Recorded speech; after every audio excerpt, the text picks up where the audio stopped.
years since United Nations human rights fight in combating sexual harassment. They undertake human rights field activity, strengthen the promotion and protection of human rights, while the international human rights law lays down the obligation of government to act in certain ways and to protect human rights and fundamental freedom of individuals. But why? We know sexual harassment is wrong, very wrong, and yet it still happens. Sexual harassment includes unwelcome sexual advances, requests for sexual favors, and other verbal or physical harassment of a sexual nature, which can be so upsetting and have a negative emotional effect. Sexual harassment occurs in a variety of circumstances, and it can happen to men, women, or between the same gender. In the workplace, the harasser could be a direct manager, indirect supervisor, co-worker. Behavior like pat, kiss, standing or sitting too close until the other person feels uncomfortable are sexual harassment. In the school compound, hanging around a person, touching a person purposely, giving sexual command, these are sexual harassment. Uncomfortable touch between coach and coaching, a transgender playing sport, and being rude, this can be sexual harassment. Indecent staring, making kissing sound, holding and smacking lips in a public place, these are sexual harassment. Even in multimedia, sending or receiving sex call, spamming a person with obscene language or that have a sexual content, these are sexual harassment. Sexual harassment leads to physical as well as mental damage to the victim and community. It has a cumulative, demoralizing effect which often negatively impacts the victim on the whole.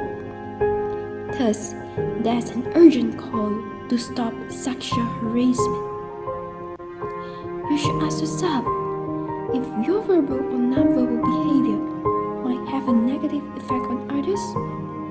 Could I unknowingly be encouraging sexual interplay by the way I interact or communicate? On the other hand, if you think you are being sexually harassed by an individual or a group, do not accept it as a joke. You must take report of sexual harassment seriously. Keep in mind that it is the harasser who should pay for the crime, not the victim. It should be the harasser to receive punishment, not the victim to receive negative side effect. And it is time for harasser to stop sexual harassment, and it is your time to speak for your right. We see people. We see the survivor who need our support in healing process, receiving compassionate and validating response from friends and family.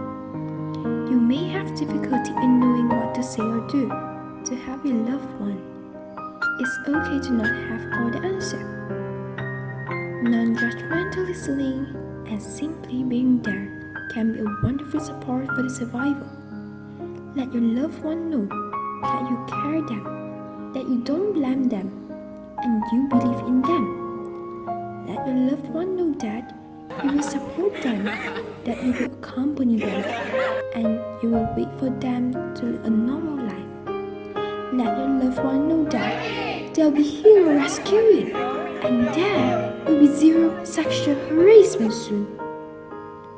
Angelina Jolie once said, "We must send a message across the world that there's no disgrace in being a survivor of sexual violence. The shame is on the aggressor." Well, I would like to say, hero rescue, zero sexual harassment.